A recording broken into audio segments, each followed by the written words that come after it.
Ito ay rated SPG. Striktong patnubay at gabay ng magulang ang kailangan. Maaaring may masiselang tema, lengguwahe, karahasan, sexual, horror o droga na hindi angkop sa mga bata. Mag-ina nga talaga sina Charlene at Princess dahil kahit si Vanessa ay nararamdaman na para silang mag-ina. Abangan natin sa prinsesa ng City Jail. Sinundo na nga ni Raymond si Charlene na aktuhan niyang naunang sumundo sina Mimi at Attorney Adrian kay Charlene. Nakita naman ni Raymond na magkahawak ng kamay ang dalawa. Hinawakan ni Charlene ang kamay ni Attorney Adrian dahil nagpapasalamat siya sa ginawang aksyon ni Attorney Adrian para mapabilis ang paglaya niya. Nagulat si Raymond pero hindi na siya umimik. Tahimik lang si Raymond na nilapitan si Charlene para sunduin. Natuwa naman si Charlene nang makita si Raymond. Nakasimangot si Raymond. Masama ang tingin kay Attorney Adrian. Nagpaalam na lang si Charlene kina Mimi at Attorney Adrian hanggang sa makauwi na sila. Masaya naman si Princess dahil dinalaw siya ng dalawa niyang kaibigan na sina Justin at Xavier. Mukhang nagkakagusto na rin si Justin kay Princess. Nakita kasi ni Justin ang pagiging matatag ni Princess sa kabila ng lahat ng pagsubok na nararanasan nito. Hinawakan ni Justin ang kamay ni Princess. Magtatapat na sana siya. Maya-maya ay dumating naman si Xavier. Nagkausap ang magkaibigan. Pagkatapos nito, masayang nagpunta si Princess sa mga kakosa niya. Magkatipon sina Vanessa at ang mga kasamahan nito. Dinalhan ni Princess ng tinapay ang grupo. Ito ay mula sa dalawa niyang kaibigan. Napansin ni Vanessa na napakabait ni Princess sa kabila ng lahat ng mga kasamaan na ginawa niya kina Princess at Charlene. Napansin rin naman ni Vanessa na parang mag-ina sina Princess at Charlene. Parehas silang mabait. Kung mag-alala kasi si Charlene kay Princess ay parang isang tunay na ina. Nakita ni Vanessa ang sarili niya kay Charlene. Dahil tulad ni Charlene, isa siyang ina na nagmamahal sa isang anak. Nakikita naman ni Vanessa si Princess na parang anak niya. Ganito rin sana ang edad ng anak niya na pinagkait sa kanya. Pinagaan naman ni Princess ang loob at ang kalungkutan ni Vanessa. Ibinalik ni Princess ang magandang sinabi ni Vanessa kay Princess. Sabi ni Princess, naniniwala siyang mabuting tao si Vanessa. Napangiti naman si Princess. Pwede naman siyang ituring ni Vanessa na isang anak. Dahil wala namang ina si Princess sa ngayon. Dahil hindi niya pa natutuklasan kung sino talaga ang tunay niyang ina. Magkasundo na rin sila. Sa bahay ni Xavier, kasama pa rin niya ang kaibigan na si Justin. Parang gusto nang magparamdam ni Justin na may pagtingin na siya kay Princess. Nagtanong si Justin kay Xavier kung may balak bang ligawan ni Xavier si Princess. Sakto, dumating naman si Libby dahil na-miss nito si Xavier dahil sa pagiging malapit na ulit nila sa isa't isa. Nakikinig lang si Libby habang nag-uusap ang dalawa. Hinihintay ni Libby ang isasagot ni Xavier sa tanong ni Justin.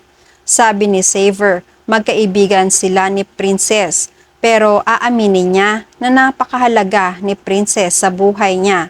Hindi na nakatiis si Libby. Sumagot na siya at sumigaw. Sumingit siya sa usapan ng magkaibigan. Si Libby na ang nagtanong. Okay na pala ulit sila ni Xavier at Princess? Nagulat ang magkaibigan. Napalingon kay Libby. Sumagot naman si Xavier. Inamin niya na magkaibigan na ulit sila ni Princess. Wala namang masama dahil magkaibigan lang naman sila. Nagmalasakit rin si Princess sa kanya nung panahon na naghahanap si Xavier sa nanay niya. Palaging pinapalakas ni Princess ang loob niya. Nakasimangot si Libby. Tinatago niya ang pagseselos. Wala siyang karapatan na maramdaman ito dahil hindi naman sila magnobyo. Pero dahil sa sama ng loob ni Libby ay nag-walk out siya. Sa bahay naman ni Raymond, nakauwi na sina Charlene. Pero narito pa rin si Divina. Hindi pa siya umuuwi mula nang iwan sila ni Raymond. Umiwas na si Charlene sa kanya. Binati lang ni Charlene ang biyenan pero malamig naman ang pagtanggap ni Sonia sa kanya. Dumiretso na si Charlene Papunta sana siya sa kwarto pero tinawag siya ni Divina. Ginalit ni Divina si Charlene. Sinabi ni Divina na mukhang nakabalik na nga si Charlene galing sa impyerno.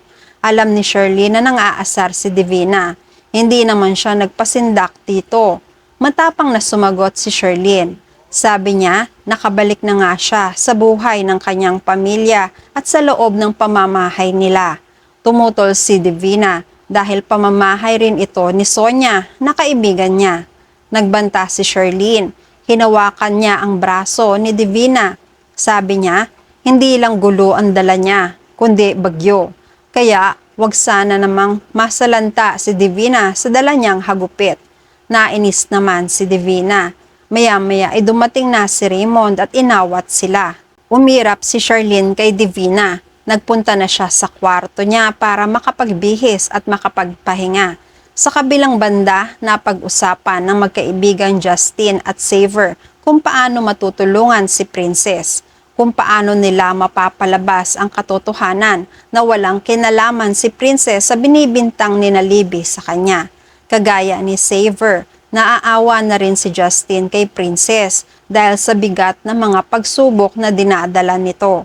May lihim na rin siyang pagtingin kay Princess, kaya ganun na lang din ang pagmamalasakit niya kay Princess. Nakaisip sila ng plano kung paano nila mapapaamin si Libby tungkol sa tunay na nangyari sa araw na yon. Nakipagkita si Xavier kay Libby. Humingi ng pasensya si Libby kay Xavier dahil sa inasal niya nung huli silang magkita. Nagselos kasi si Libby kay Princess. Naiintindihan naman siya ni Xavier at humiling na sana wag na yung mauulit ang nangyari. Ngumiti si Libby. Nangako siya na kokontrolin na niya ang kanyang galit, lalo na kapag tungkol na kay Princess ang pinag-uusapan. Gumawa sina Xavier at Justin ng palabas. Nagpanggap si Justin ng isang hold-upper upang mapaamin nila si Libby. Natatakot naman si Libby. Tinanong ni Justin si Libby kung totoo ba na may nangyaring kidnapping. Tinatanggen ni Libby hanggang sa tinutukan na ni Justin si Xavier. Alam nila na matatakot si Libby kapag si Xavier naman ang masasaktan ng hold-upper. Hanggang sa umamin na nga si Libby na hindi totoo ang kidnapping na naganap. Gawa-gawa lang nila ito para pagdiinan si Princess dahil sa galit. Nanlalaki ang mga mata ni na Justin at Xavier. Hindi nila akalain na kayang gawin ito ni Libby, ang manloko ng tao at makaganti sa kapwa.